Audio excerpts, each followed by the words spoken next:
બધા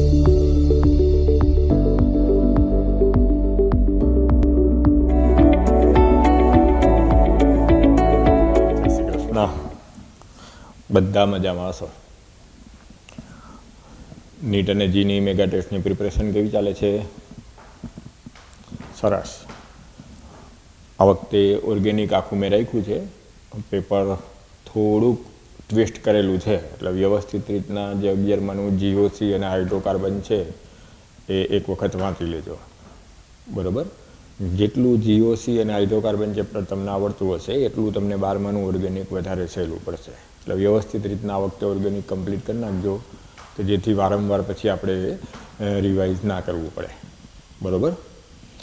સાથે સાથે પેરેલલ ઇનઓર્ગેનિક ચાલે છે, તો ઇનઓર્ગેનિકમાં આપણે એટલો જ સમય આપવો પડે. એસ વિભાગ અત્યારે ચાલે છે, પી વિભાગ હમણાં ચાલશે, તો એમાંય આપણે એટલો જ સમય આપવો પડે. થોડુંક યાદ રાખવાનું વધારે હોય, એટલે અત્યારે મેં ઓર્ગેનિક એટલે લેવડાવી લીધું એક સાથે આખું, કે જેથી હવે આપણે હમણાં થોડો સમય ના કરીએ અને થોડુંક ઇનઓર્ગેનિકમાં ધ્યાન આપીએ તો પણ ચાલે, બરાબર. એટલે નીટની અને JEEની મેગા ટેસ્ટની પ્રિપરેશન બહુ સરસ રીતના કરી લેજો.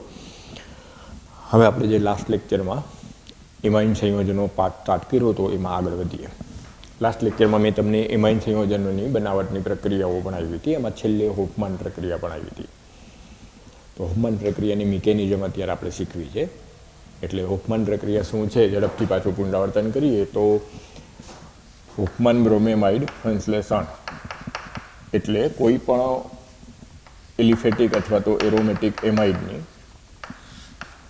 બ્રોમિન અને કોસ્ટિક સોડા અથવા કોસ્ટિક પોટાશના જલીય અથવા આલ્કોહોલિક દ્રાવણ સાથે જો પ્રક્રિયા કરવામાં આવે તો એમાઇડનો CO સમૂહ કાર્બોનેટ સ્વરૂપમાં દૂર થઈ એક કાર્બન ઓછો હોય એવો એમાઇન મળે. એટલે જે પ્રક્રિયા દરમિયાન ગૌણ નિપજ છે એ જો કોસ્ટિક સોડા લીધેલું હોય તો એને 2CO3 છૂટું પડે, સોડિયમ બ્રોમાઇડ છૂટું પડે અને 2 મોલ પાણી છૂટું પડે. એટલે આમ એમાઇડના આલ્કાઇલ અથવા એરાઇલ સમૂહનું નાઇટ્રોજન ઉપર સ્થાનાંતરણ થાય, કાર્બન મોનોક્સાઇડ છે કાર્બોનેટ સ્વરૂપમાં દૂર થાય અને પરિણામે એક કાર્બન ઓછો હોય, મૂળ એમાઇડની જે શૃંખલા હોય એના કરતાં એક કાર્બન ઓછો હોય એવો પ્રાથમિક એમાઇન મળે. આ પ્રક્રિયાને હોફમાન બ્રોમેમાઇડ રિએક્શન કહેવામાં આવે, બરાબર. ઉદાહરણ દઈને મેં તમને સમજાવ્યું હતું કે જો એસિટેમાઇડ લીધું હોય અને હોફમાન પ્રક્રિયા કરીએ તો એક કાર્બન ઓછો એવો પ્રાથમિક એમાઇન મિથાઇલ એમાઇન મળે. આ જ જગ્યાએ જો મેં અહીંયા બેન્ઝામાઇડ લીધું હોય તો એક કાર્બન ઓછો એવો પ્રાથમિક એરોમેટિક એમાઇન એનિલિન મળે. ક્લિયર? તો હવે આપણે આ પ્રક્રિયાની ક્રિયાવિધિ સમજવી છે. જરૂર નથી પણ JEE નીટમાં ક્યારેક કોઈક વખત એવો પ્રશ્ન પૂછાઈ જાય કે હોફમાન પ્રક્રિયામાં કયા કયા મધ્યવર્તી સંયોજનો બને છે, કયું મધ્યવર્તી સંયોજન દ્વારા પ્રક્રિયા થાય છે, તો તમને જો એક વખત આ શીખેલા હોય તો આવડે. એટલે ફરજિયાત નથી, પાકી કરવાનું નથી, ખાલી લખીને રાખી દો. કમ્પલસરી આમ ગોખીને તૈયાર કરવાનું એક ટકોય જરૂરિયાત નથી, બરાબર. ખાલી એક્સપ્લેનેશન માટે, ઇન્ટરેસ્ટ માટે આપણે શીખીએ છીએ. એમાં જે અમુક વર્ડ હું કહું કે આટલી વસ્તુ અંડરલાઈન કરી નાખો એટલી કરી અને એક વખત વાંચી લેવાની, જેથી કોમ્પિટિટિવ એક્ઝામમાં આપણને પૂછાય તો એટ એ ટાઈમ આપણને ઓપ્શન જોઈને યાદ આવી જાય કે આવું આપણે કંઈક ભણ્યા હતા, બરાબર. તો જો હોફમાન પ્રક્રિયાની ક્રિયાવિધિને સમજાવી હોય તો આ પ્રમાણે લખવામાં આવે કે કોઈ પણ એમાઇડ જ્યારે લઈએ બેઝિક માધ્યમમાં, ત્યારે બેઝિક માધ્યમમાં રિપ્રોટોનેશન થાય, હાઇડ્રોજન છે આ બેઝિક માધ્યમમાં દૂર થાય, પરિણામે આ રીતનો એક મધ્યવર્તી ઋણાયન બને. આ ઋણાયન છે એ આગલા તબક્કામાં બ્રોમિનનું વિષમભાગી વિભાજન કરે.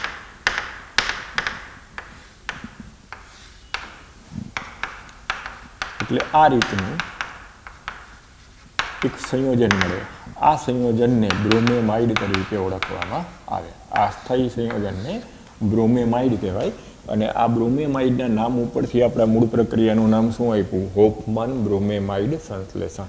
એટલે આ જે RCONHBr મળે એને બ્રોમેમાઇડ કહેવાય. આ બ્રોમેમાઇડ છે એ પાછું બેઝિક માધ્યમમાં રિપ્રોટોનેશન અનુભવે, પરિણામે ફરી પાછો નાઇટ્રોજન એનાયનિક ફોર્મમાં મળે. આ જે નાઇટ્રોજન એનાયનિક ફોર્મમાં મળે એ અસ્થાયી સંયોજન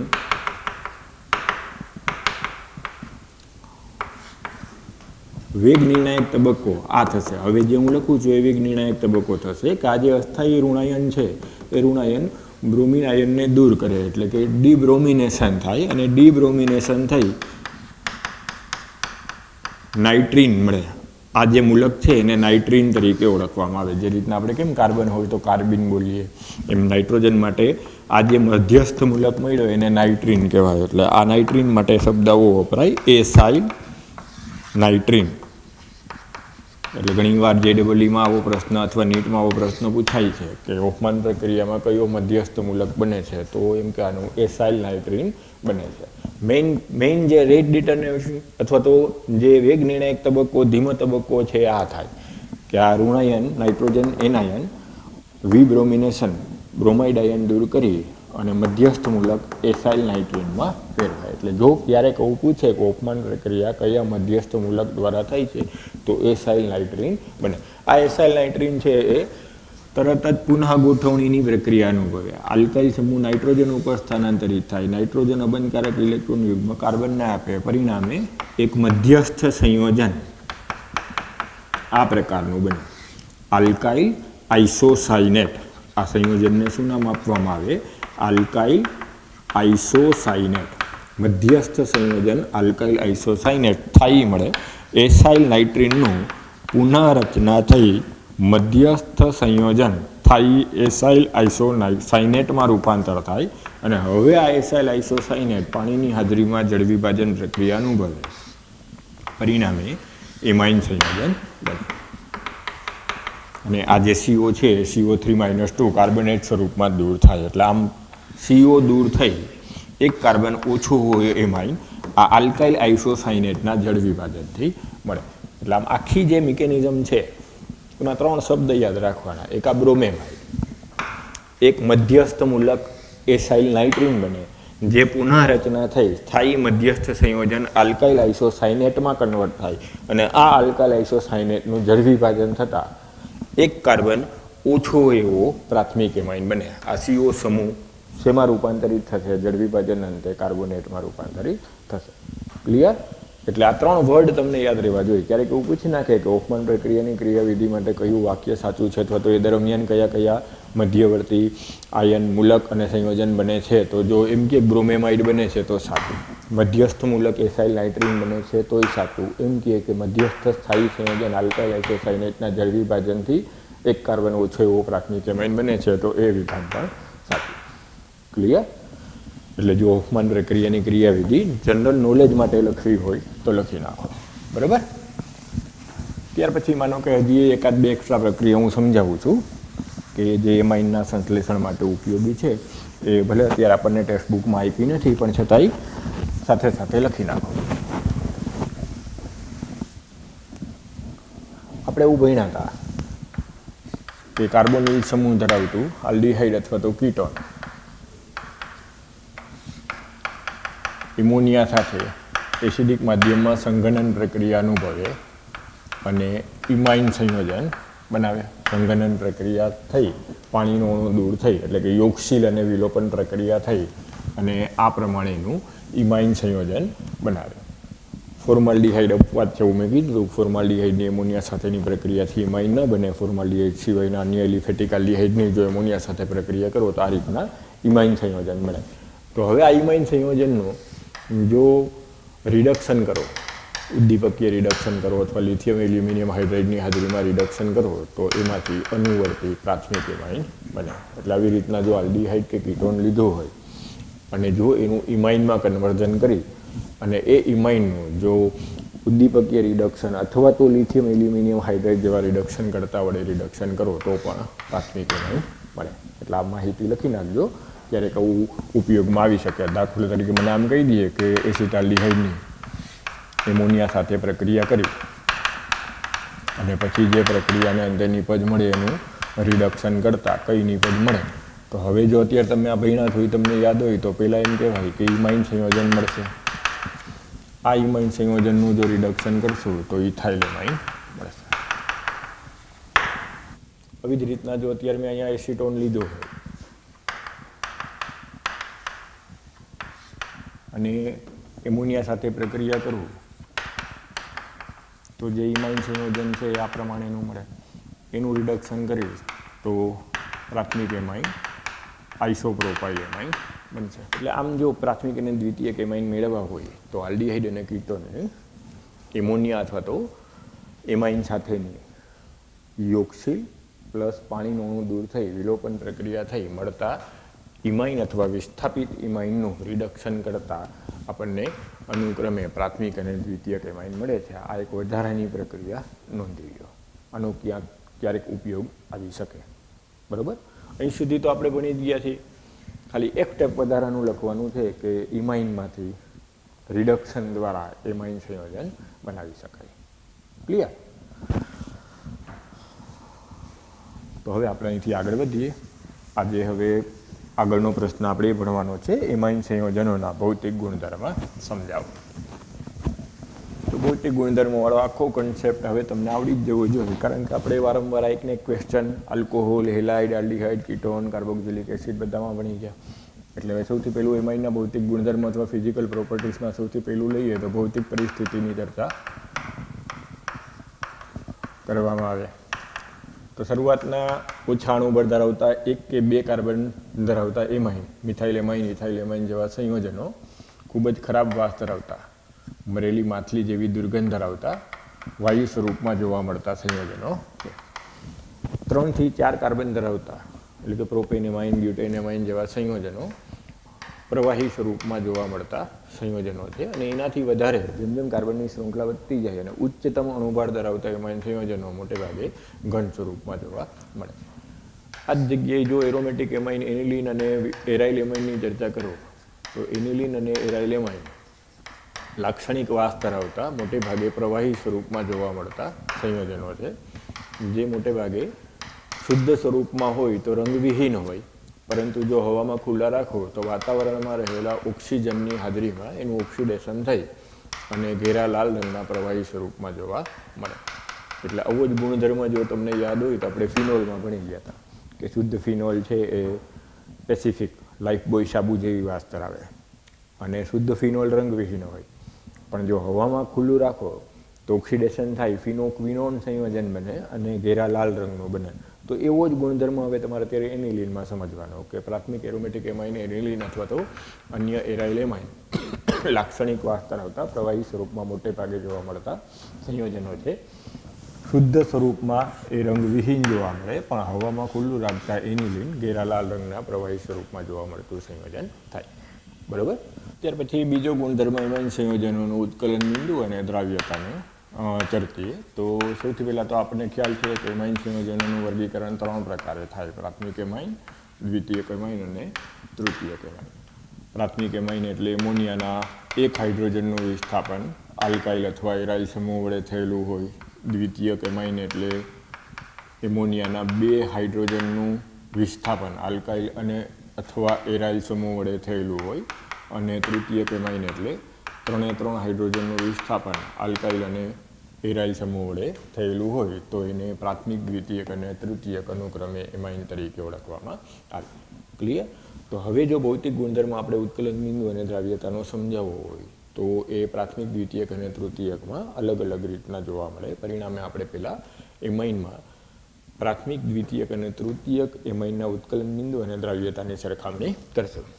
તો હવે જો તમે સૌથી પહેલાં ઉત્કલન બિંદુની સરખામણી કરો તો પ્રાથમિક એમાઇનનું બંધારણ જોઈને સમજી શકો કે પ્રાથમિક એમાઇનમાં નાઇટ્રોજન આંશિક ઋણ વીજભારિત અને હાઇડ્રોજન આંશિક ધન વીજભારિત છે.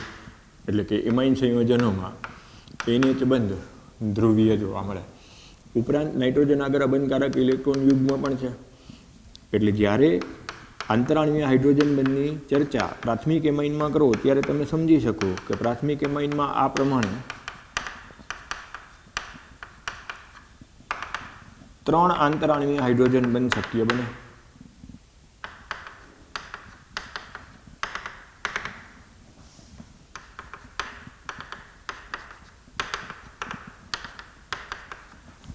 એક, 2 અને 3 આંતરાણવીય હાઇડ્રોજન બંધ પ્રાથમિક એમાઇનમાં શક્ય બને. માટે પ્રાથમિક એમાઇનમાં અંતરનું આકર્ષણ બળ પ્રભાવી હોય. જો એની સરખામણીએ તમે દ્વિતીયક એમાઇન લ્યો તો દ્વિતીયક એમાઇનમાં એક અબંધકારક ઇલેક્ટ્રોન યુગ્મ અને એક આંતરાણવીય હાઇડ્રોજન બંધ બની શકે એવું આંશિક ધન વીજભારિત હાઇડ્રોજન છે. પરિણામે આની સરખામણીએ આમાં આંતરાણવીય હાઇડ્રોજન બંધની સંખ્યા ઓછી થાય. 2 જ આંતરાણવીય હાઇડ્રોજન બંધ બને.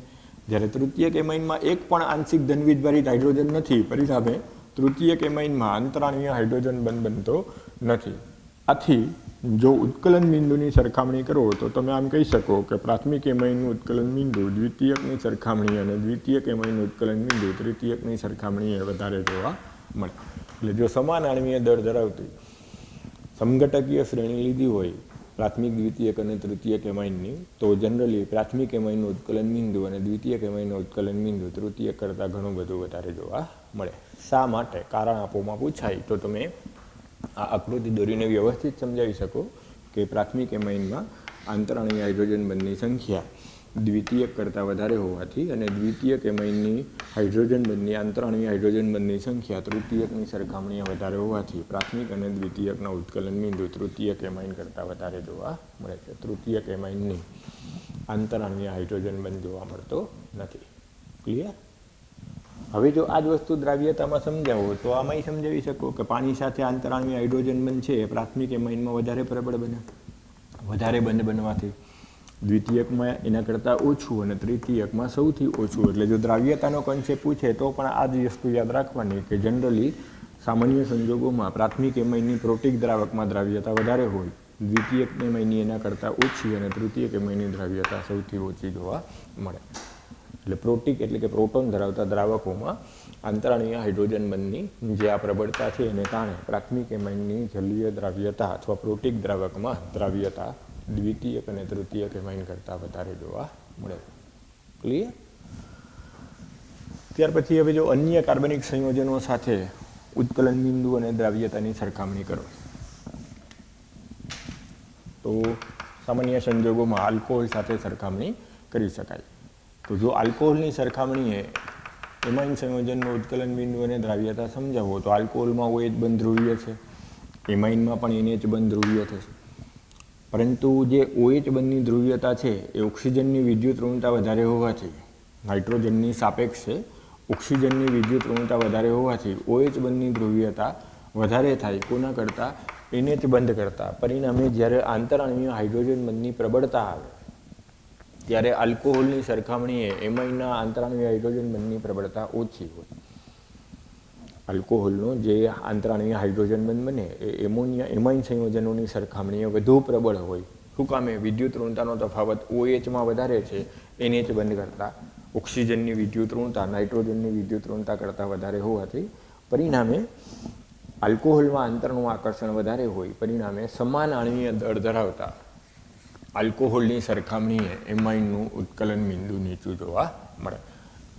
એમાઇનમાં NH બંધ ધ્રુવીય છે, ઉપરાંત આંતરાણવીય હાઇડ્રોજન બંધેય બને છે. પરિણામે સમાન આણ્વીય દળ ધરાવતા આલ્કેનની સરખામણીએ એમાઇનનું ઉત્કલન બિંદુ ઊંચું હોય. એટલે જો આ ત્રણેયની સિક્વન્સ આપી હોય તો એમ કહેવાય કે આલ્કોહોલનું ઉત્કલન બિંદુ વધારે, એના કરતાં ઓછું એમાઇનનું, એના કરતાં ઓછું જો સમાન આણ્વીય દળ ધરાવતું આલ્કેન આપેલું હોય તો એનું આ ત્રણેયમાં સૌથી ઓછું જોવા મળે. ક્લિયર? આ જ પ્રમાણે જો દ્રાવ્યતા સમજાવો કે બ્યુટેન 1 ઓલ છે ને બ્યુટેન 1 એમાઇન છે તો એની જલીય દ્રાવ્યતા કોની વધારે હોય, પાણીમાં કોની દ્રાવ્યતા વધારે હોય? તો બહુ કોમન સેન્સ છે. હમણાં જ હજુ ભણ્યા કે OH બંધની ધ્રુવીયતા NH બંધ કરતાં વિદ્યુત ઋણતાનો તફાવત વધારે હોવાથી વધારે હોય. તો જેમ વિદ્યુત ઋણતાનો તફાવત વધારે છે એમ પાણી સાથેની આંતરક્રિયા વધે, પાણી સાથેના આંતરાણવીય હાઇડ્રોજન બંધની પ્રબળતા વધે. પરિણામે સમાન આણ્વીય દળ ધરાવતા આલ્કોહોલની સરખામણીએ એમાઇનની જલીય દ્રાવ્યતા પ્રમાણમાં ઓછી હોય. એટલે કે આલ્કોહોલની દ્રાવ્યતા વધારે હોય, એમાઇન સંયોજનોની દ્રાવ્યતા પ્રમાણમાં ઓછી જોવા મળે. ક્લિયર? જેમ આપણે ઉત્કલન બિંદુમાં સમજાવીએ એમ જ દ્રાવ્યતામાં સમજાવવાનું કે આલ્કોહોલના પાણી સાથેનો આંતરાણવીય હાઇડ્રોજન બંધ વધુ પ્રબળ હોવાથી આલ્કોહોલની જલીય દ્રાવ્યતા સમાન આણ્વીય દળ ધરાવતા એમાઇન કરતાં વધારે હોય છે. હવે જો એમાઇનમાં સરખામણી કરો તો એમ કહેવાય કે ઓછા આણ્વીય દળ ધરાવતા amine, aliphatic amine, methyl amine, ethyl amine, propyl amine, શરૂઆતના ઓછા આણ્વીય દળ ધરાવતા એમાઇન પાણીમાં સહેલાઈથી દ્રાવ્ય થાય. પણ જેમ જેમ હાઇડ્રોકાર્બન આરનું આણ્વીય દળ વધતું જાય, હાઇડ્રોકાર્બનની શૃંખલાની લંબાઈ વધતી જાય એમ હાઇડ્રોફોબિક ભાગ વધતો ગયો. હાઇડ્રોફોબિક ભાગ વધતો ગયો એટલે પાણી સાથેની આંતરક્રિયા ધીમે ધીમે ઘટતી જાય, એટલે જેમ જેમ અણુભાર વધતો જાય એમ એમ એમાઇન સંયોજનોની પાણીમાં દ્રાવ્યતા ઘટતી જાય. ઉચ્ચતમ અણુભાર ધરાવતા એમાઇન સંયોજનો મોટે ભાગે પાણીમાં અદ્રાવ્ય જોવા મળે. ક્લિયર? એટલે આમ ભૌતિક ગુણધર્મોમાં તમારે મોસ્ટલી ભૌતિક પરિસ્થિતિ, ઉત્કલન બિંદુ અને દ્રાવ્યતાનો કન્સેપ્ટ સમજાવવાનો હોય તો આપણે એ આગળ જે જુદા જુદા સંયોજનોના ભૌતિક ગુણધર્મો તો સમજાવ્યા હતા એ જ પ્રમાણે કન્સેપ્ટથી આ પ્રશ્ન લખીને તૈયાર કરી નાખવાનો. બરાબર? એક ખાસ આ યાદ રાખવાનું કે ઉત્કલન બિંદુ અને જલીય દ્રાવ્યતા મોસ્ટલી સામાન્ય રીતના પ્રાથમિક એમાઇન માટે વધારે, દ્વિતીયક એમાઇન માટે ઓછી અને તૃતીયક એમાઇનમાં સૌથી ઓછી જોવા મળે. અને બીજો આ પોઈન્ટ એક યાદ રાખવાનો કે આલ્કોહોલ સાથે સરખામણી કરો તો આલ્કોહોલનું ઉત્કલન બિંદુ અને દ્રાવ્યતા એમાઇન સંયોજનો કરતાં વધારે જોવા મળે. રીઝન પૂછે તો આંતરાણુમાં હાઇડ્રોજન બંધ શબ્દ ના આવે, એ તો બેયમાં બને છે. હવે રીઝન પૂછે તો એમ કહેવાનું આંતરાણુમાં હાઇડ્રોજન બંધની પ્રબળતા વિદ્યુત ઋણતાના તફાવત OHમાં આલ્કોહોલમાં વધારે હોવાને કારણે વધુ હોય છે, પરિણામે એનું ઉત્કલન બિંદુ અથવા તો દ્રાવ્યતા વધુ જોવા મળે. ક્લિયર? બધાને સમજાય છે? હા, તો હવે પછી નેક્સ્ટ ક્વેશ્ચનમાં આગળ વધીએ. હવેનો ક્વેશ્ચન એ છે કે એમાઇનના રાસાયણિક ગુણધર્મ અથવા તો એમાઇનની રાસાયણિક પ્રક્રિયા ક્ષમતા.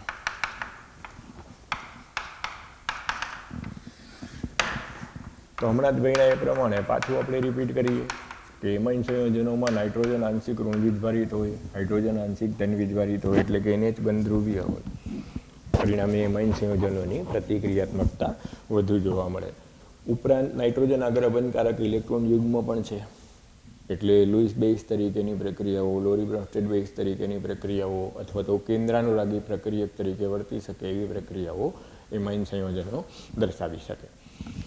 આ ઉપરાંત ખાસ ધ્યાન રાખવાનું કે એમાઇન સંયોજનમાં જ્યારે વર્ગીકરણ કરો ત્યારે ત્રણેયનું બંધારણ એકબીજાથી ભિન્ન છે. પ્રાથમિક, દ્વિતીયક અને તૃતીયક એમાઇનનું બંધારણ એકબીજાથી ભિન્ન છે. પરિણામે જ્યારે રાસાયણિક પ્રક્રિયાઓનો અભ્યાસ કરવામાં આવે ત્યારે પ્રાથમિક એમાઇન, દ્વિતીયક એમાઇન અને તૃતીયક એમાઇનની પ્રક્રિયાઓ મોટે ભાગે અલગ અલગ થતી જોવા મળે. એક જ પ્રક્રિયક સાથેની પ્રક્રિયા પ્રાથમિક, દ્વિતીયક, તૃતીયક એમાઇનમાં ઘણા બધા પ્રક્રિયકો માટે જુદી જુદી થતી જોવા મળે. એટલે આપણે જ્યારે પ્રક્રિયાઓ ભણતા હોય ત્યારે ચોખવટ કરવી પડે પ્રાથમિક એલિફેટિક એમાઇન છે અથવા તો દ્વિતીયક એલિફેટિક એમાઇન છે. એટલે વાક્ય યાદ રાખવાનું કે એમાઇન સંયોજનોમાં નાઇટ્રોજન સાથે જોડાયેલા હાઇડ્રોજનની સંખ્યાના આધારે રાસાયણિક પ્રક્રિયા ભિન્ન ભિન્ન રીતના જોવા મળે. એટલે એનો મતલબ શું થયો કે કોઈ એક જ પ્રક્રિયક સાથે હું પ્રક્રિયા કરતો, દાખલા તરીકે નાઇટ્રોસ એસિડ સાથે હું પ્રક્રિયા કરતો તો પ્રાથમિક એમાઇન સાથે જુદી થાય, દ્વિતીયક એમાઇન સાથે જુદી થાય અને તૃતીયક એમાઇન સાથે પણ પ્રક્રિયાની જે અંતિમ નિપજ છે એ ડિફરન્ટ હોઈ શકે. એટલે આમ ખાસ આ વાક્ય એમાઇન સંયોજનોમાં યાદ રાખવાનું કે પ્રાથમિક, દ્વિતીયક અને તૃતીયક એમાઇનની રાસાયણિક પ્રક્રિયાઓ હંમેશા સમાન હોતી નથી. બરાબર? તો હવે સૌથી પહેલો ગુણધર્મ અથવા તો પહેલી રાસાયણિક પ્રક્રિયા નાઇટ્રોજનના બેઝિક સ્વભાવના આધારે સમજાવેલી. તો હમણાં જ હજુ મેં તમને સમજાવ્યું કે એમાઇન સંયોજનો છે એ એમોનિયાના વ્યુત્પન્નો છે. એટલે એમોનિયાની જેમ નાઇટ્રોજન આગળ અબંધકારક ઇલેક્ટ્રોન યુગ્મ હોવાથી એમાઇન સંયોજનો લુઈસ બેઇસ તરીકેની વૃત્તિ ધરાવે અથવા તો જલીય દ્રાવણમાં OH- આયન મુક્ત કરે માટે લોરી બ્રોન્સ્ટેડ બેઇસ તરીકેની પણ વૃત્તિ ધરાવે અથવા તો લોરી બ્રોન્સ્ટેડ બેઇસ તરીકેનો ગુણધર્મ પણ ધરાવે.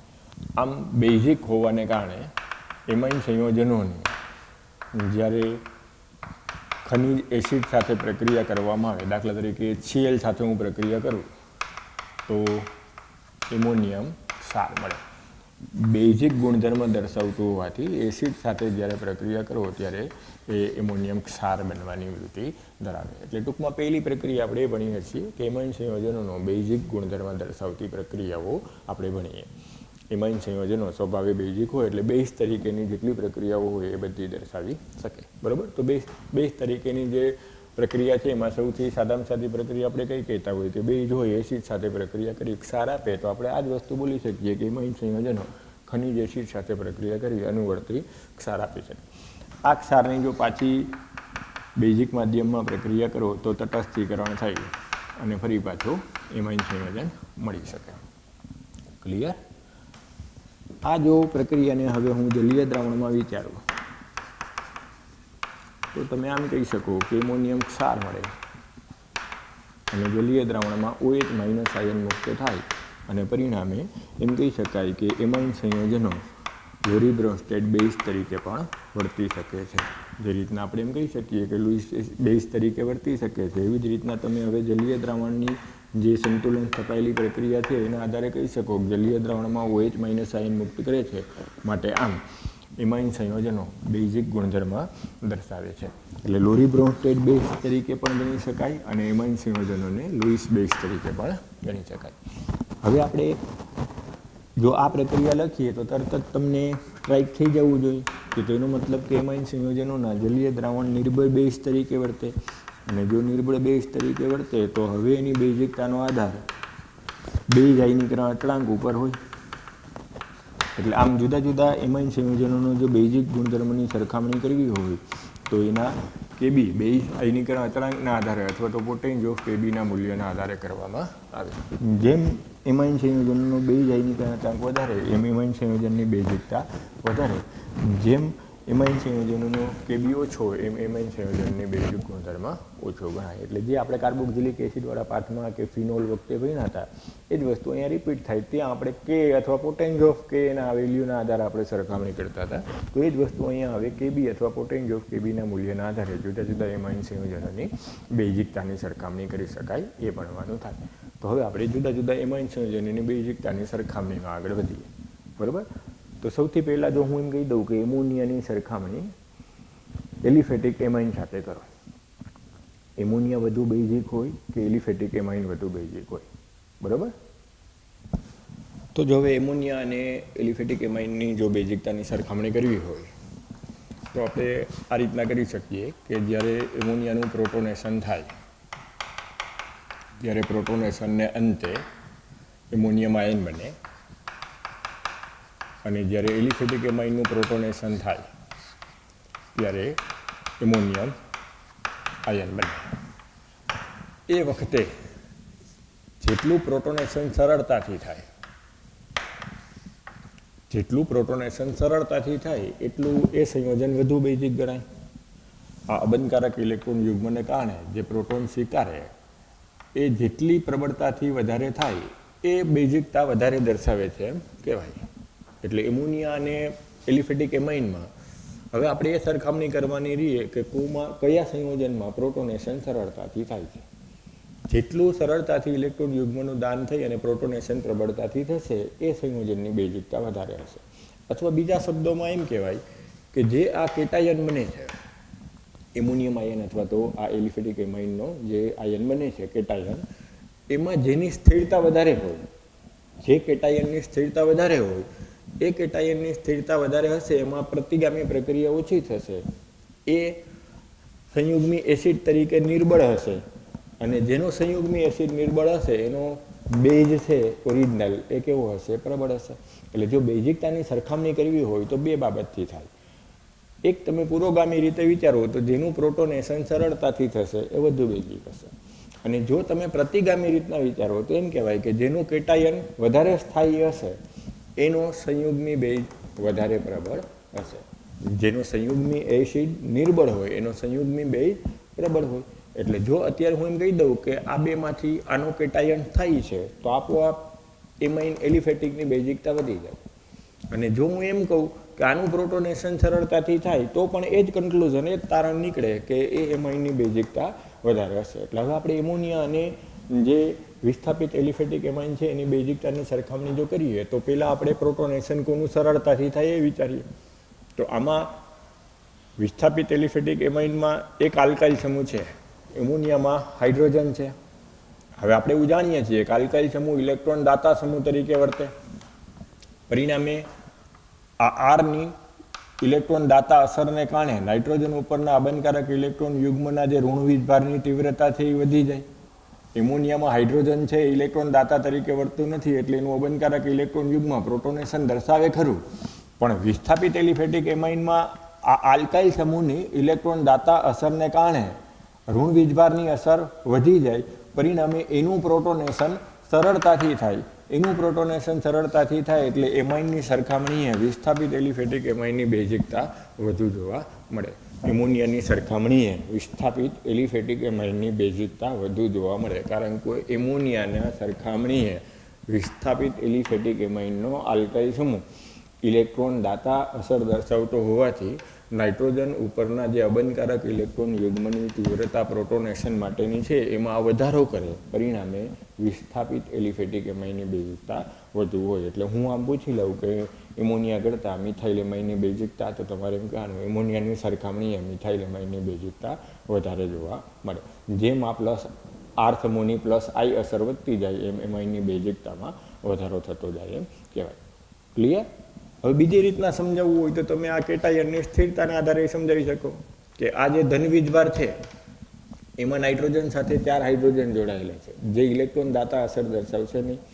જ્યારે આમાં નાઇટ્રોજન ઉપર જે ધન વીજભાર છે એ આ ઇલેક્ટ્રોન દાતા સમૂહની પ્લસ આઈ અસરને કારણે ઘટે, ધન વીજભારમાં વિક્ષેપન થાય.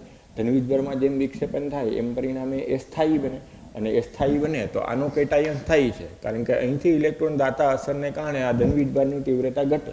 ધન વીજભારની તીવ્રતા ઘટે એટલે પરિણામે એ કેટાયન કેવો થયો કહેવાય? સ્થાયી થયો કહેવાય. ને એ કેટાયન સ્થાયી થયો એટલે આ સંયુગ્મી એસિડ તરીકે હવે કેવું થઈ ગયું? નિર્બળ. સંયુગ્મી એસિડ તરીકે નિર્બળ થઈ ગયું એટલે એનો જે બેઝ છે એ કેવો ગણાય? પ્રબળ. અથવા તો આ કેટાયનની સ્થિરતા એમોનિયમ આયનની સરખામણીએ વધારે હોવાથી વિસ્થાપિત એલિફેટિક એમાઇનની બેઝિકતા એમોનિયાની સરખામણીએ વધારે જોવા મળે. જો તમને આ એમોનિયા અને એલિફેટિક એમાઇનની બેઝિકતાની સરખામણી સમજાઈ ગઈ હોય, આટલું સમજાઈ ગયું હોય કે એમોનિયાની સરખામણીએ એલિફેટિક એમાઇન વધારે બેઝિકતા દર્શાવે, જો આ સમજાઈ ગયું હોય તો હવે તમે મને આ સમજાવી શકો કે પ્રાથમિક, દ્વિતીયક અને તૃતીયક એમાઇનની જો હવે સરખામણી કરીએ એમાઇન સંયોજનોમાં જો હવે એના જુદા જુદા પેટા પ્રકારની સરખામણી કરીએ તો પ્રાથમિક એમાઇનમાં 1 આલ્કાઇલ સમૂહ છે, દ્વિતીયક એમાઇનમાં 2 આલ્કાઇલ શૃંખલા હોય અને તૃતીયક એમાઇનમાં 3 આલ્કાઇલ શૃંખલા હોય, તો સ્વાભાવિક છે કે જે પ્રોટોનેશન માટેની સરળતા છે એ સૌથી વધુ શેમાં થઈ જાય? તૃતીયક એમાઇનમાં.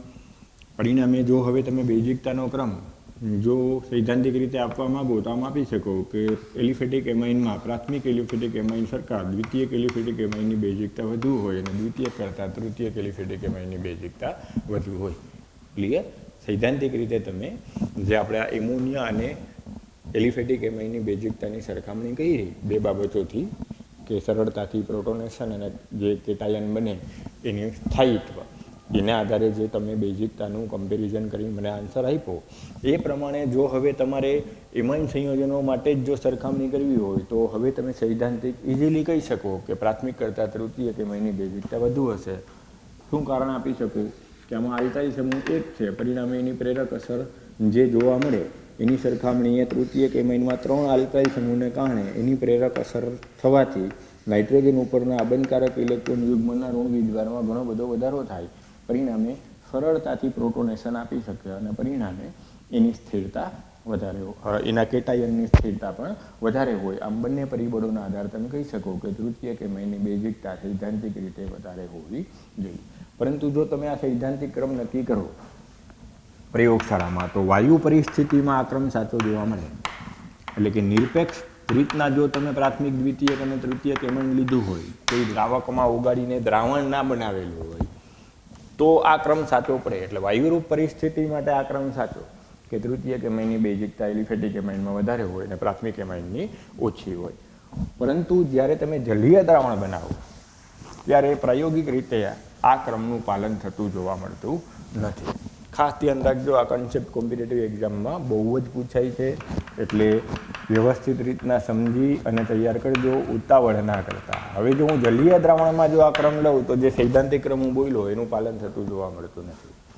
કારણ કે જલીય દ્રાવણમાં જ્યારે બેઝિકતા સમજાવવાની આવે ત્યારે પ્રેરક અસરને ધ્યાનમાં લેવી પડે, એની સાથે સાથે સોલ્વેશન એટલે કે જલયોજન, દ્રાવક સાથેની આંતરક્રિયાને પણ ધ્યાનમાં લેવી પડે.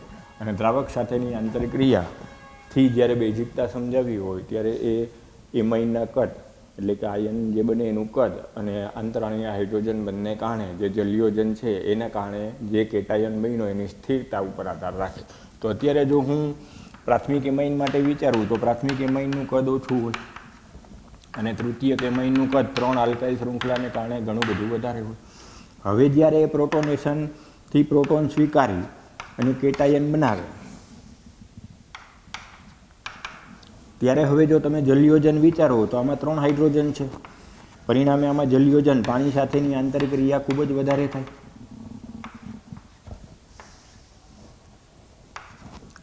પરિણામે જો પાણી સાથેના આંતરાણીય હાઇડ્રોજન બંધ અને આંતરક્રિયા ઉપરાંત કદ બંનેના પરિબળથી જો વિચારો તો પ્રાથમિક એમાઇનની બેઝિકતા એનું સ્થાયિત્વ વધવાથી વધારે હોય.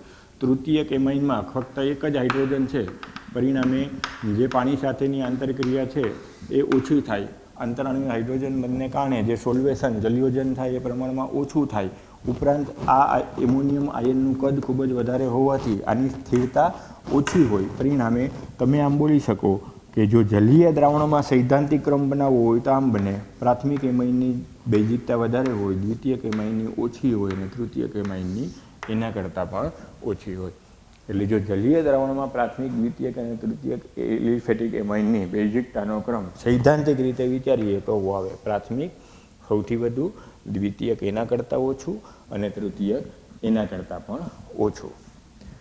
પરંતુ જો હું પ્રયોગશાળામાં જાઉં, રસપ્રદ છે, ઇન્ટરેસ્ટિંગ છે, મજાનું છે કે જ્યારે હું પ્રેક્ટિકલી પ્રયોગશાળામાં જઈને બેઝિકતા જ્યારે માપું છું કેબી અથવા પોટેન્શિયો કેબીથી, ત્યારે આ ક્રમનું પણ પાલન થતું હંમેશા જોવા મળતું નથી.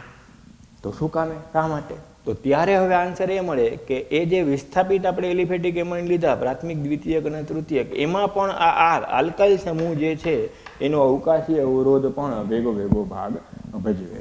એટલે જ્યારે જલીય દ્રાવણમાં તમારે બેઝિકતાને સમજાવવી હોય ત્યારે કોમ્પ્લિકેટેડ, જટિલ થઈ જાય, કારણ કે એના માટે તમારે 3 પરિબળોની નેટ જે અસર છે એ ચકાસવી પડે. પ્રેરક અસર એ જોવી પડે, જલયોજન કેટલા પ્રમાણમાં થાય છે એ પણ જોવું પડે અને આલ્કાઇલ શૃંખલાનો અવકાશીય અવરોધ પણ જોવો પડે. એટલે આમ જ્યારે તમે વિસ્થાપિત એલિફેટિક એમાઇનની બેઝિકતાની સરખામણી કરતા હો ત્યારે એ આલ્કાઇલ સમૂહ કયો ધરાવે છે એના આધારે તમારે પ્રાયોગિક રીતે નક્કી કરી અને પછી એની બેઝિકતાનો ક્રમ લેવો પડે. દાખલા તરીકે અત્યારે જો હું આર તરીકે મિથાઇલ લઉં તો એનો અવકાશી અવરોધ છે ઇથાઇલ કરતાં ઓછો હોય.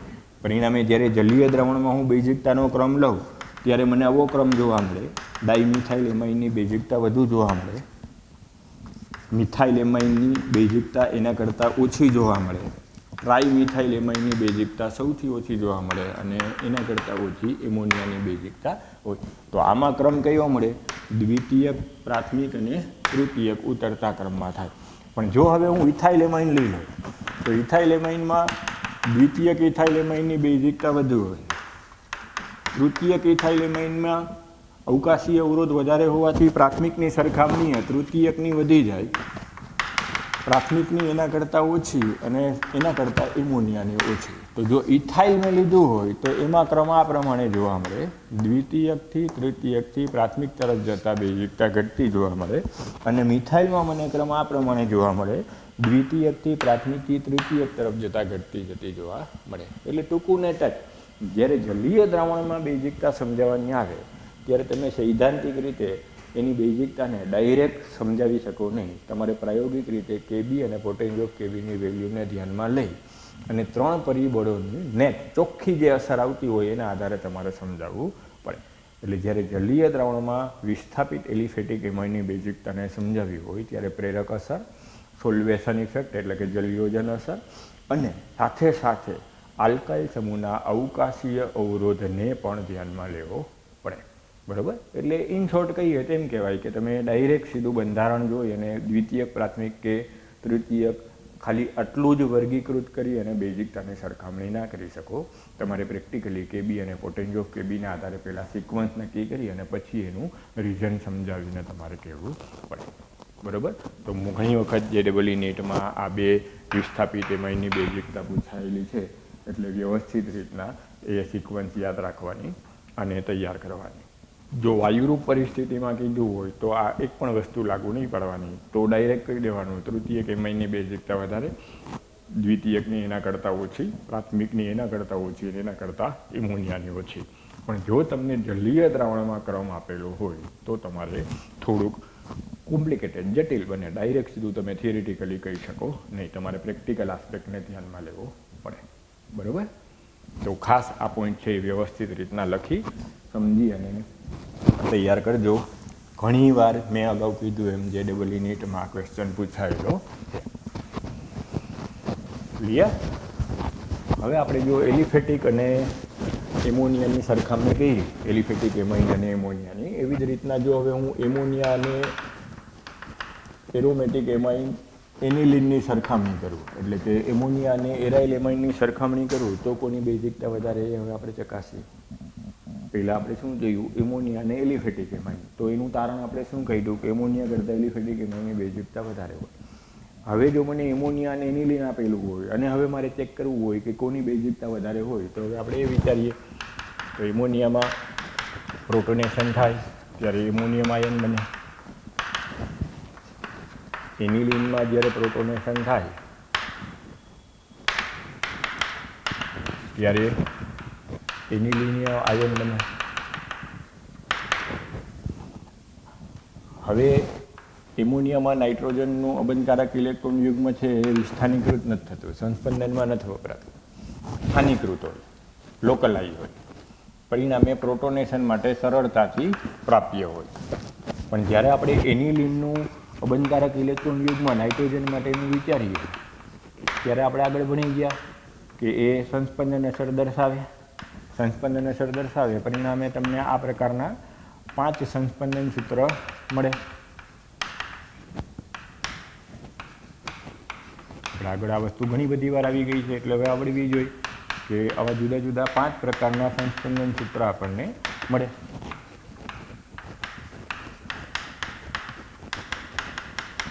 આ જ વસ્તુ આપણે ફિનોલમાં ભણ્યા હોય, હેલો એરિન સંયોજનોમાં ભણ્યા હોય. એટલે સંસ્પંદનનો જે કન્સેપ્ટ છે એને છે, ખાલી આપણે સંયોજન બદલાયું એમ કહેવાય. તો જે આ 5 પ્રકારના સંસ્પંદન સૂત્ર છે એના આધારે તમે સમજી શકો કે એનિલિનના નાઇટ્રોજન ઉપરનું અબંધકારક ઇલેક્ટ્રોન યુગ્મ સંસ્પંદનને કારણે વિસ્થાનીકૃત થાય. વિસ્થાનીકૃત થાય, ડિલોકલાઇઝ થાય એટલે પ્રોટોનેશન માટે એમોનિયાની સરખામણીએ ઓછું પ્રાપ્ય થાય. પરિણામે એમોનિયાની સરખામણીએ એરાઇલ એમાઇન, એટલે કે અત્યારે આપણે જો એનિલિન લઈને વિચારતા હોય તો એનિલિનની બેઝિકતા ઓછી જોવા મળે. એમોનિયાની સરખામણીએ એરાઇલ એમાઇનની બેઝિકતા પ્રમાણમાં ઓછી હોય. પહેલો પોઈન્ટ કયો સમજાયો? પ્રોટોનેશનની સરળતા એમોનિયામાં વધારે છે, એનિલિનમાં ઓછી છે. વાય? આમાં સંસ્પંદન થતું નથી એટલે અબંધકારક ઇલેક્ટ્રોન યુગ્મ સરળતાથી પ્રાપ્ય છે. નાઇટ્રોજનનું અબંધકારક ઇલેક્ટ્રોન યુગ્મ એનિલિનમાં સંસ્પંદનમાં વપરાઈ જાય છે, વિસ્થાનીકૃત થાય છે. પરિણામે એટલું પ્રોટોનેશન માટે ઓછું પ્રાપ્ય થાય આની સરખામણીએ. પરિણામે એમોનિયાની સરખામણીએ એનિલિનની બેઝિકતા અથવા એરાઇલ એમાઇનની બેઝિકતા ઓછી જોવા મળે. ક્લિયર? હવે જો બીજી રીતના સમજાવવું હોય તો આમે સમજાવાય કે જ્યારે એનિલિનના સંસ્પંદન સૂત્ર લીધા ત્યારે એ સંસ્પંદન સૂત્રની સંખ્યા કેટલી આવી? 5. પણ જો એનિલિનિયમ આયનના સંસ્પંદન સૂત્ર લઉં તો એમાં તો હવે અબંધકારક ઇલેક્ટ્રોન યુગ્મ છે જ નહીં. એટલે હવે જો એના સંસ્પંદન સૂત્ર લઉં તો બેન્ઝીનની જેમ 2 મળે. 3 દ્વિબંધ આ રીતના છે, એની બદલે 3 દ્વિબંધ આ રીતના હોય. આમાં પહેલા અને બીજા વચ્ચે દ્વિબંધ છે, આમાં બીજા અને ત્રીજા વચ્ચે દ્વિબંધ છે. એટલે જે બેન્ઝીનના 2 સંસ્પંદન સૂત્ર મળે એની જેમ એનિલિનિયમ આયનના 2 સંસ્પંદન સૂત્ર મળે. જેમ સંસ્પંદન સૂત્રની સંખ્યા વધારે હોય એમ કેટાયનની સ્થિરતા વધારે હોય.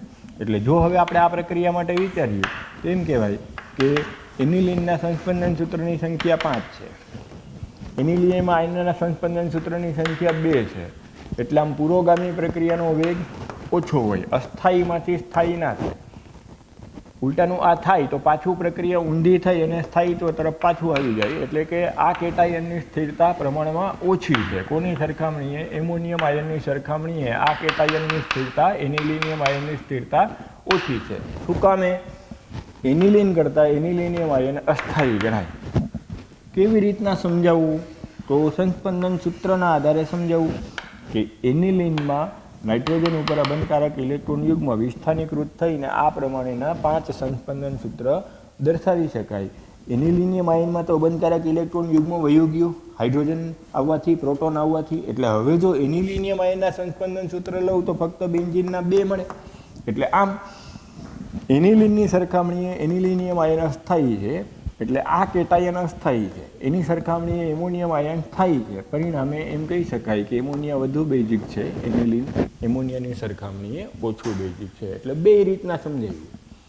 કે પ્રોટોનેશન સરળતાથી શેમાં થાય? એમોનિયા. સંસ્પંદનને કારણે એનિલિનની સરખામણીએ એમોનિયાની સરખામણીએ ઓછું સરળતાથી પ્રોટોનેશન થાય, અબંધકારક ઇલેક્ટ્રોન યુગ્મ ઓછું પ્રાપ્ય થાય. એટલે જો પહેલી રીતથી સમજાવો તો એ તારણ એ જ નીકળે કે એમોનિયા એરાઇલ એમાઇનની સરખામણીએ વધારે બેઝિક છે. જો કેટાયનની સ્થિરતાના આધારે સમજાવો તો એ જ તારણ નીકળે કે એનિલિન કરતાં એનિલિન એમાઇન ઓછો સ્થાયી છે, એટલે કે આ કેટાયન ઓછો સ્થાયી છે, પરિણામે એની જે બેઝિકતા છે એનિલિનની એ પ્રમાણમાં ઓછી જોવા મળે. બરાબર? એટલે બે રીતના તમારે સમજાવવાનું થાય. એટલે જો ટૂંકનોંધ સ્વરૂપમાં આ પ્રશ્ન પૂછે કારણ આપોમાં કે લખાણ સંબંધિત પ્રશ્નોમાં, તો ત્યારે તમારે બે કારણથી, બે રીઝનથી સમજાવવાનું કે એમોનિયાની સરખામણીએ એનિલિન ઓછું બેઝિક છે. બરાબર? બે રીઝન આપવાના, વ્યવસ્થિત રીતના સંસ્પંદન સૂત્ર દોરીને સમજાવવાનું કે આમાં ડાબી બાજુ રહેલું એનિલિન અને જમણી બાજુ રહેલું એનિલિનિયમ આયનમાંથી આ વધારે સ્થાયી છે, આ અસ્થાયી છે, એટલે તરત જ પ્રક્રિયા પ્રતિગામી થઈ જાય. પરિણામે એનો મતલબ કે એનિલિન છે એ પ્રમાણમાં ઓછું બેઝિક જોવા મળે. ક્લિયર? બધાને સમજાય છે? ઇન્ટરેસ્ટિંગ છે. પણ જો તમે ઓર્ગેનિક ધ્યાન દઈને ના ભણો, રોજે રોજ જેમ જેમ લેક્ચર આવતું જેમ સાથે સાથે કરતા જાઓ અને આગળ જેટલું ચાલ્યું એટલું રિવાઇઝ કરતા જાઓ તો કનેક્શનમાં રહેશે ને તો એટલું આવડશે. પણ મેં એક વિડીયો મોકલો હોય, તમે આજે જોયો, પછી બીજો વિડીયો, પછી છેક 15 દિવસે તમારી અનુકૂળતાએ જોયો, તો ત્યાં સુધીમાં તો પેલો વિડીયો ભૂલાઈ ગયો હોય. પછી બે જોઈન્ટ ના થાય, ને બે જોઈન્ટ ના થાય તો પછી તમે વારંવાર એવું બોલો કે ઓર્ગેનિક નથી આવડતું, નથી યાદ રહેતું કે નથી સમજાતું, તો એનું મેઇન પોર્શન આ હોય કે એક તો વારંવાર રિવિઝન ના થતું હોય ને સાથે સાથે ના થતું. એટલે નીટની મેગા ટેસ્ટ આવતી હોય, ચેપ્ટર ટેસ્ટ જુદા જુદા વિષયની આવતી હોય સોમ બુધ શુક્રમાં, તો ત્યારે વિડીયો ના જોવો અને તમારી અનુકૂળતાએ 8-10 દિવસે પાછો એક હારે જોવો તો એ કનેક્શન નહીં રહે. એટલે બને ત્યાં સુધી ઓર્ગેનિકમાં શું કરવાનું, સાથે સાથે રહેવાનું અને આખો પાઠ વાંચી જવાનો. આજનો વિડીયો જોયો તો એના આગળના જેટલા પોઈન્ટ ચાલ્યા હોય એ ભેગા ફટાફટ વાંચીને પછી આજનો વિડીયો એમાં એડ કરવાનો, તો ઓર્ગેનિક ઇન્ટરેસ્ટિંગ છે અને સમજાશે. અને 11માનું જેટલું જનરલ ઓર્ગેનિક કેમિસ્ટ્રી અને હાઇડ્રોકાર્બન જેટલું સ્ટ્રોંગ હશે એટલું તમને અત્યારે 12થના ઓર્ગેનિકમાં મજા આવશે. એટલે પહેલાં એ જો બાકી હોય તો પહેલાં એ વાંચી લેવાનું. અને હા, એમાં ક્યાંય ના સમજાતું હોય, કંઈ ક્વેરી હોય તો પાછી મને મોકલી દેવાની. એવું હશે તો હું લેક્ચરમાં પાછી રિપીટ કરીને સમજાવી દઈ. પણ આખું ઓર્ગેનિક કમ્બાઇન્ડ કરીને વાંચવાનું થાય. એક ઇન્ડિવિજ્યુઅલ લેક્ચર નહીં, જનરલ આખું ઓર્ગેનિક ભેગું કરી અને તમે વાંચો ને તો બહુ ઇન્ટરેસ્ટિંગ અને મજાનું છે. બરાબર? તો અત્યારે આપણે જે બે પ્રશ્ન ભણ્યા એ આવા હતા કે એમોનિયા અને એલિફેટિક એમાઇનની સરખામણી કરો. તો એનું કન્ક્લુઝન શું કાઢ્યું કે એમોનિયા કરતાં એલિફેટિક એમાઇન વધારે બેઝિક હોય. એમાં એક પ્રશ્ન એવો ભણ્યા કે એલિફેટિક એમાઇનમાં જો વિસ્થાપિત એલિફેટિક એમાઇન હોય તો જનરલ થિયરેટિકલ ક્રમ કેવો આવવો જોઈએ? તૃતીયક એમાઇનની બેઝિકતા વધારે, દ્વિતીયકની ઓછી, પ્રાથમિકની ઓછી. તો વાયુ પરિસ્થિતિમાં એનું પાલન થતું જોવા મળે. પરંતુ જો જલીય દ્રાવણમાં તમે એમાઇન વિસ્થાપિત એમાઇનની બેઝિકતા ચકાસો તો એ 3 પરિબળોના આધારે પ્રેક્ટિકલી નક્કી થાય. પ્રેરક અસર, જલયોજન અથવા તો સોલ્વેશન ઇફેક્ટ અને અવકાશીય જે આલ્કાઇલ સમૂહ છે એના અવકાશીય અવરોધની અસર. એના આધારે તમારે પ્રાયોગિક ધોરણે ક્રમ નક્કી કરવો પડે. તો એ મેં તમને trimethyl amine, dimethyl amine, methyl amine અને એમોનિયામાં સમજાવ્યું. તો એમાં કયો ક્રમ આવતો હતો? દ્વિતીયકની વધારે, પ્રાથમિકની એના કરતાં ઓછી, તૃતીયકની એના કરતાં ઓછી અને સૌથી ઓછું એમોનિયા. એની જગ્યાએ જો વિસ્થાપિત સમૂહ ઇથાઇલ લઈ અને સરખામણી કરું તો ડાઇથાઇલ એમાઇનની વધારે, ટ્રાઇથાઇલ એમાઇનની એના કરતાં ઓછી, ઇથાઇલ એમાઇનની એના કરતાં પણ ઓછી અને એમોનિયાની સૌથી ઓછી જોવા મળે. બરાબર? ત્યાર પછી એમોનિયા અને જો એરોમેટિક એમાઇનની બેઝિકતાને સરખામણી કરીએ તો એમોનિયા અને એરોમેટિક એમાઇનની બેઝિકતામાં એરાઇલ એમાઇનની બેઝિકતા ઓછી જોવા મળે, એમોનિયાની બેઝિકતા વધુ જોવા મળે. એ આપણે બે પરિબળથી સમજાવી શકીએ, પ્રોટોનેશનની સરળતા અને કેટાયનની સ્થિરતા. બરાબર? તો વ્યવસ્થિત રીતના આખો પોઈન્ટ બેઝિકતાનો જોઈ લેવાનો. ના સમજાય તો પાછું મને ક્વેરી બોક્સમાં મોકલી અને કહી દેવાનું, તો હું પાછું એકથી રિવિઝન કરાવી દઈશ. બરાબર? હવે એનિલિનમાં જો હું વિસ્થાપિત સમૂહ દાખલ કરું, દાખલા તરીકે એમ કહી દઉં કે મારી પાસે એનિલિન છે, તમારી પાસે ટોલ્યુડિન છે,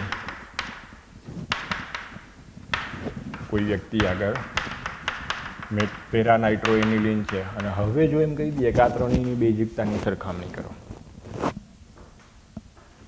પેરાટોલ્યુડિન એનિલિન અને પેરાનાઇટ્રોએનિલિનની બેઝિકતાની સરખામણી કરો તો હવે તમે સમજી શકો કે મિથાઇલ સમૂહ ઇલેક્ટ્રોન દાતા છે. ઇલેક્ટ્રોન દાતા છે એટલે પ્રોટોનેશનની સરળતા વધી જાય અથવા તો એના કેટાયનની સ્થિરતા વધી જાય. પરિણામે જ્યારે ઓર્થો પેરા નિર્દેશક સમૂહ અથવા તો ઇલેક્ટ્રોન દાતા સમૂહ ધન સંસ્પંદન અસર અને ધન પ્રેરક અસર ધરાવતું જ્યારે ક્રિયાશીલ સમૂહ એનિલિનમાં દાખલ થાય ત્યારે એની બેઝિકતા એનિલિનની સરખામણીએ વધારે હોય. એનાથી વિપરીત ઇલેક્ટ્રોન આકર્ષક સમૂહ ઋણ સંસ્પંદન અસર અથવા તો હારે હારે ઋણ પ્રેરક અસરને કારણે ઇલેક્ટ્રોન યુગ્મની જે પ્રોટોનેશન પ્રત્યેની પ્રક્રિયાની પ્રતિક્રિયાત્મકતા છે એ ઘટી જાય. પરિણામે જ્યારે ઇલેક્ટ્રોન આકર્ષક સમૂહ અથવા તો મેટા નિર્દેશક સમૂહ જ્યારે જોડાય એનિલિન સાથે ત્યારે એની બેઝિકતા એનિલિનની સરખામણીએ ઓછી જોવા મળે. બરાબર? જેવી રીતના આપણે કેમ ફિનોલમાં અને બેન્ઝોઇક એસિડમાં બોલ્યા હોય એ જ રીતના આમાં સમજાવવાનું. પણ આમાં બેઝિક ગુણધર્મ સમજાવીએ છીએ એટલે એના કરતાં વિપરીત આવે. ફિનોલમાં હું એમ બોલતો કે જેમ ઇલેક્ટ્રોન આકર્ષક સમૂહ ફિનોલમાં જોડાય એવી રીતના એની એસિડિકતા વધે. તો અહીં બેઝિકતા સમજાવીએ છીએ એટલે એના કરતાં રિવર્સ બોલવાનું કે જો ઇલેક્ટ્રોન દાતા સમૂહ એનિલિનમાં જોડાય બેન્ઝીન ચક્ર સાથે એનિલિનના ફિનાઇલ કેન્દ્ર સાથે જોડાય તો બેઝિકતામાં એનિલિનની સરખામણીએ વધારો થાય. ઇલેક્ટ્રોન આકર્ષક સમૂહ જોડાય તો એનિલિન કરતાં એની બેઝિકતા ઓછી જોવા મળે. બરાબર? એટલે જો ક્રમ પૂછ્યો હોય તો તમારે આ ક્રમ લખવાનો થાય. ક્લિયર? એટલે હવે આખો બેઝિકતાનો ટોપિક તમારે વ્યવસ્થિત રીતના પોઈન્ટ વાઇઝ લખી નાખવાનો અને તૈયાર કરી લેવાનો. આખો કન્સેપ્ટ વારંવાર રિપીટ કરું છું. કોમ્પિટિટિવ એક્ઝામ માટે અગત્યનો અને JEE નીટની પરીક્ષા માટે પણ અગત્યનો. ત્યાર પછી હવે આપણને એમાઇન સંયોજનોની બીજી રાસાયણિક પ્રક્રિયા સમજાવી છે કે એમાઇન સંયોજનો નાઇટ્રોજન ઉપર અબંધકારક ઇલેક્ટ્રોન યુગ્મ ધરાવે. પરિણામે હમણાં જ હજુ આપણે ભણ્યા કે કેન્દ્રાનુરાગી પ્રક્રિયક તરીકે વર્તે. અને કેન્દ્રાનુરાગી પ્રક્રિયક તરીકે વર્તે એટલે આમ હેલાઇડ સાથે પ્રક્રિયા કરે તો હેલાઇડની કેન્દ્રાનુરાગી વિસ્થાપન પ્રક્રિયા દર્શાવી અને જુદા જુદા એમાઇન સંયોજનો બનાવી શકે. દાખલા તરીકે કોઈ પણ એમાઇનની હેલાઇડ સાથે પ્રક્રિયા કરો તો દ્વિતીયક એમાઇન બને. વધુ પ્રમાણમાં હેલાઇડ સાથે પ્રક્રિયા કરો તો તૃતીયક એમાઇન બને. અને જો હજુ વધુ પ્રમાણમાં હેલાઇડ સાથે પ્રક્રિયા કરો તો ચતુર્થક એમોનિયમ સારી મળે. આ બધું આપણે આગળ ભણી ગયા છે, રિપીટેશન છે. તો આ પ્રક્રિયાને એમાઇનની આલ્કાઇલેશન પ્રક્રિયા કહેવામાં આવે. આપણે હેલાઇડમાં એમાઇન સાથે પ્રક્રિયા કરીએ ત્યારે આ હાઇડ્રોજનનું વિસ્થાપન હેલાઇડના આલ્કાઇલ સમૂહ વડે થાય છે એવું ધારી નહીં ભણી શકીએ. એટલે આ પ્રક્રિયાને આલ્કાઇલેશન પ્રક્રિયા તરીકે ઓળખાય. દાખલા તરીકે અત્યારે મેં આમ કીધું હોય કે એનિલિન મિથાઇલ આયોડાઇડ સાથે પ્રક્રિયા કરો તો હવે તમને આવડી જાય, બહુ ઈઝી છે કે એનિલિનના હાઇડ્રોજનનું વિસ્થાપન મિથાઇલ સમૂહ વડે થશે એટલે એન મિથાઇલ એનિલિન મળશે. એટલે આવો દ્વિતીય એમાઇન મળે. હજુ જો વધારે પ્રમાણમાં મિથાઇલ આયોડાઇડ સાથે પ્રક્રિયા કરો તો એન ડાયમિથાઇલ એનિલિન એટલે કે તૃતીયક એમાઇન મળી શકે. તો આ પ્રક્રિયાને એમાઇનનું આલ્કાઇલેશન તરીકે ઓળખવામાં આવે. એટલે એક રાસાયણિક પ્રક્રિયા પણ એમાઇન સંયોજનોની આ રીતની આપી છે. એમાઇન સંયોજનો નાઇટ્રોજન ઉપર અબંધકારક ઇલેક્ટ્રોન યુગ્મ ધરાવે છે એટલે કેન્દ્રાનુરાગી પ્રક્રિયક તરીકે વર્તી શકે છે. તો એની આ એક ઉદાહરણ આપ્યું કે આ પ્રક્રિયા એમાઇનની આલ્કાઇલેશન પ્રક્રિયા એનું એક્ઝામ્પલ ગણાય. બરાબર? આવી જ રીતના એમાઇનનું એસાઇલેશન પણ કરી શકાય. એસાઇલેશન પ્રક્રિયામાં કોઈ પણ પ્રાથમિક એલિફેટિક અથવા એરોમેટિક એમાઇનની અથવા તો દ્વિતીયક એલિફેટિક કે એરોમેટિક એમાઇનની જો એસિડ ક્લોરાઇડ, એસિટિક એનહાઇડ્રાઇડ અથવા એસ્ટર જેવા પ્રક્રિયકો સાથે બેઝિક માધ્યમમાં જો પ્રક્રિયા કરો તો એમાઇન નાઇટ્રોજન ઉપરના અબંધકારક ઇલેક્ટ્રોન યુગ્મને કારણે કેન્દ્રાનુરાગી પ્રક્રિયક તરીકે વર્તી કેન્દ્રાનુરાગી વિસ્થાપન પ્રક્રિયા દર્શાવે અને પરિણામે વિસ્થાપિત એમાઇડ સંયોજનો મળે. આ વિસ્થાપિત એમાઇડ સંયોજનો બનાવવાની આવી પ્રક્રિયાઓને એસાઇલેશન પ્રક્રિયા તરીકે ઓળખવામાં આવે. આ સંયોજનને એમાઇડ કહેવાય. પણ બે આર જોડાયેલું છે એટલે આ સંયોજનને દ્વિતીયક એમાઇડ કહેવાય. આ સંયોજનને એમાઇડ બોલાય પણ 3 આર જોડાયેલા હોવાથી આ સંયોજનને તૃતીયક એમાઇડ તરીકે ઓળખવામાં આવે. એટલે આવી રીતના જો એમાઇન એસાઇલ ક્લોરાઇડ કે એનહાઇડ્રાઇડ કે એસ્ટર જેવા સંયોજન સાથે પ્રક્રિયા કરો તો કેન્દ્રાનુરાગી વિસ્થાપન પ્રક્રિયા થઈ એસાઇલેશન પ્રક્રિયા જોવા મળે. એસાઇલેશન પ્રક્રિયાને અંતે મળતી નીપજ વિસ્થાપિત એમાઇડ પ્રકારની હોય.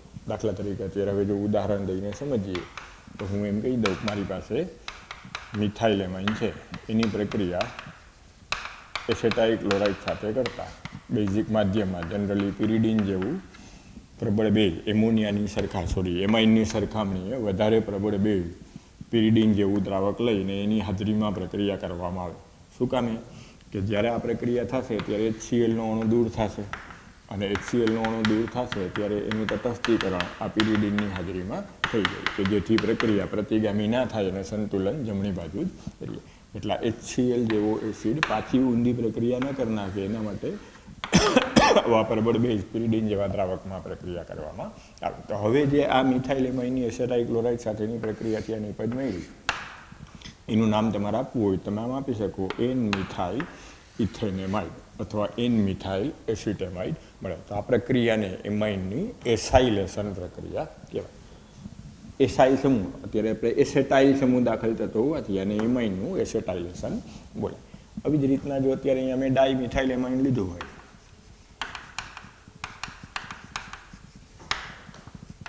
અને એની પ્રક્રિયા જો હું એસેટાઇલ ક્લોરાઇડ સાથે પિરિડીન જેવા દ્રાવકમાં કરી તો જે મળતી નિપજ હશે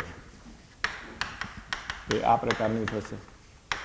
હવે આ તૃતીયક એમાઇડ કહેવાય. આનું નામ આપવું હોય તો આમ આપી શકાય NN ડાયમિથાઇલ ઇથેનેમાઇડ. NN ડાયમિથાઇલ ઇથેનેમાઇડ અથવા તો એસિટેમાઇડ. NN ડાયમિથાઇલ એસિટેમાઇડ અથવા તો NN ડાયમિથાઇલ ઇથેનેમાઇડ કહેવાય. અહીંયા જો મેં એનિલીન લીધો હોય તો અહીંયા તમને N ફિનાઇલ ઇથેનેમાઇડ મળે. અહીંયા જો ડાયફિનાઇલ એમાઇન લીધું હોત તો અહીંયા આપણે એમ કહેત NN ડાયફિનાઇલ ઇથેનેમાઇડ મળે. એટલે પ્રાથમિક એલિફેટિક, દ્વિતીયક એલિફેટિક અથવા તો પ્રાથમિક એરોમેટિક અને દ્વિતીયક એરોમેટિક શૃંખલા ધરાવતા એમાઇન તમે લઈ શકો. તો આ પ્રક્રિયામાં એમાઇનના હાઇડ્રોજનનું વિસ્થાપન એસાઇલ સમૂહ વડે થતું હોવાથી આ પ્રક્રિયાને એમાઇનની એસાઇલેશન પ્રક્રિયા તરીકે ઓળખવામાં આવે. બરાબર. અહીંયા જે મેં એસિટાઇલ ક્લોરાઇડ લીધો એની જગ્યાએ હું બેન્ઝોઇલ ક્લોરાઇડ લઈ લઉં. ધારો કે હું મિથાઇલ એમાઇનની બેન્ઝોઇલ ક્લોરાઇડ C6H5COClની હાજરીમાં પ્રક્રિયા કરું પિરિડીન જેવા દ્રાવકમાં તો બેન્ઝોઇલેશન થાય તો જે આપણને નિપજ મળશે એ આ પ્રકારની હશે. આ પ્રક્રિયાને એમાઇનનું બેન્ઝોઇલેશન કહેવામાં આવે. આપણે આ નિપજ મળે એનું નામ શું અપાય? N methyl બેન્ઝામાઇડ. N methyl બેન્ઝામાઇડ. અહીંયા જો મેં એનિલીન લીધું હોય તો N ફિનાઇલ બેન્ઝામાઇડ મળે. હમણાં જે મેં થોડીક વાર પહેલાં પેલી પ્રક્રિયા લખી હતી એનું ઉપયોગ મેં કાલ તમને સમજાવ્યો હતો જો યાદ આવે તો. માનો કે મેં એમ કીધું કે એનિલીન લઈ અને તમે એસેટાઇલેશન કરો તો પ્રક્રિયા પ્રાથમિક એરોમેટિક એમાઇન સાથે થઈ શકે અને N ફિનાઇલ ઇથેનેમાઇડ મળે. જો તમે ગઈકાલનું લેક્ચર જોયું હોય ને વ્યવસ્થિત રીતના સમજીને યાદ રાખ્યું હોય તો તમને મેં આ ગઈકાલે લખાવ્યું હતું કે આ સંયોજનને એસિટાનિલાઇડ કહેવામાં આવે. યાદ કરો ગઈકાલે મેં આવું સમજાવ્યું હતું કે તમે આને એમાઇન ન ગણતા આ સંયોજન કેવું ગણાય? એમાઇડ ગણાય, દ્વિતીયક પ્રકારનું એમાઇડ ગણાય. આ સંયોજનનું નામ પ્રચલિત શું આપવામાં આવે? એસિટાનિલાઇડ બને. જો આ જ જગ્યાએ અહીંયા મેં બેન્ઝોઇલ ક્લોરાઇડ લઈ લીધું હોય તો અહીંયા C6H5 આવી જાય અને જો C6H5 આવી જાય તો અહીંયા જે આ નિપજ છે એનું નામ બેન્ઝાનિલાઇડ આપવામાં આવે.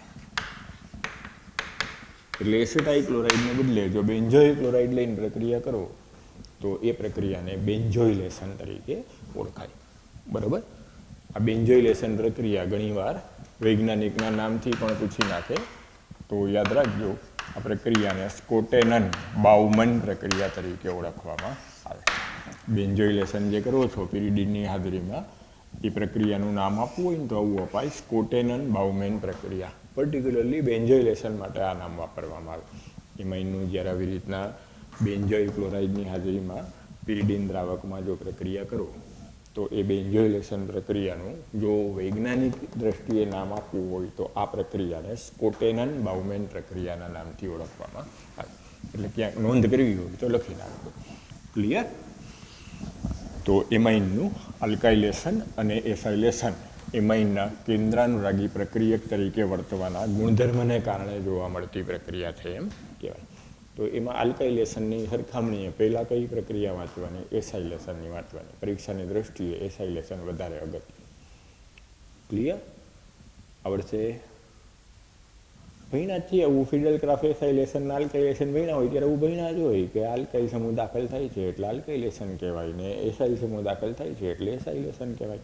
તો કંઈ નવું નથી, ખાલી આપણે પેલું બેન્ઝીન માટે ભણતા હતા. અત્યારે આપણે કયો પ્રક્રિયક લઈને આગળ વધીએ છીએ? એમાઇન પ્રક્રિયક લઈને આગળ વધીએ છીએ. બરાબર? હવે આગળ વધીએ. ત્યાર પછીની એક પ્રક્રિયા આપી છે કાર્બાઇલ એમાઇન પ્રક્રિયા. આ પ્રક્રિયાનું એક પ્રાયોગિક મહત્વ છે એટલે આપણને અભ્યાસમાં આ પ્રક્રિયા આપેલી છે. હું લખાવું છું એ ખાસ નોંધ કરીને લખી નાખવાનું કે કાર્બાઇલ એમાઇન પ્રક્રિયા એ પ્રાથમિક એલિફેટિક અને એરોમેટિક એમાઇનની પરખ માટેની પ્રક્રિયા છે. તમારે જો પ્રાથમિક એમાઇનને જુદું પાડવું હોય દ્વિતીયક અને તૃતીયક એમાઇનથી, તો એની પરખ કરવા માટે પ્રયોગશાળામાં પ્રક્રિયા વાપરી શકાય. એટલે આ પ્રક્રિયાને ઘણીવાર કાર્બાઇલ એમાઇન કસોટી તરીકે પણ ઓળખવામાં આવે. એટલે કાર્બાઇલ એમાઇન પ્રક્રિયા અથવા તો કાર્બાઇલ એમાઇન કસોટી પ્રયોગશાળામાં પ્રાથમિક એલિફેટિક અથવા એરોમેટિક એમાઇનની પરખ માટે વપરાય. જ્યારે પ્રાથમિક એલિફેટિક કે એરોમેટિક એમાઇનને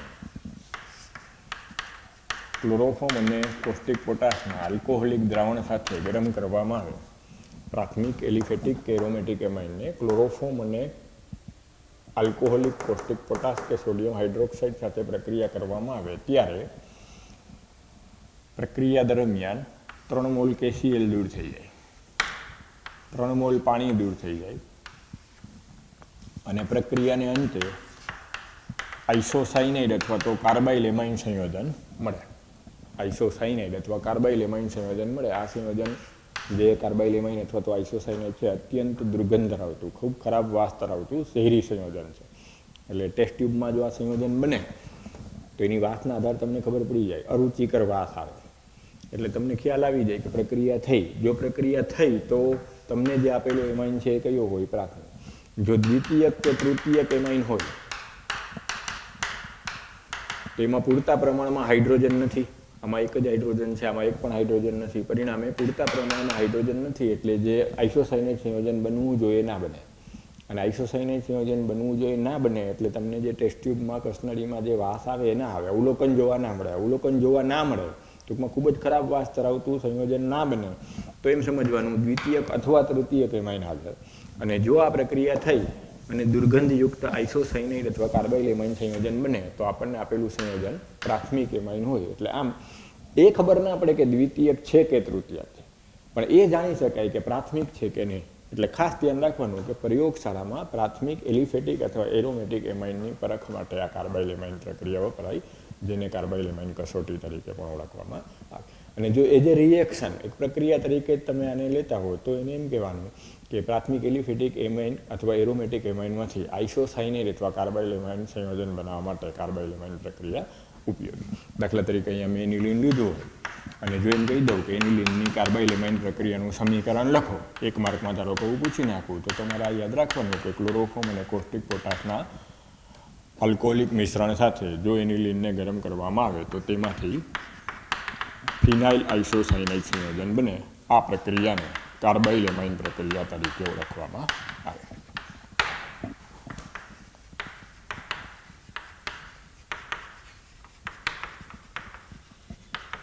બરાબર?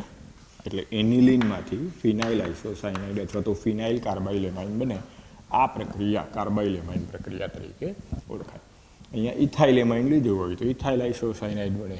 મિથાઇલ એમાઇન લીધું હોય તો મિથાઇલ આઇસોસાયનાઇડ બને. જે પ્રાથમિક એમાઇન લીધું છે એમાંથી અનુવર્તી આઇસોસાયનાઇડ સંયોજન બને. ક્લિયર? જો આ પ્રક્રિયા તમને જાણીતો લાગતો હોય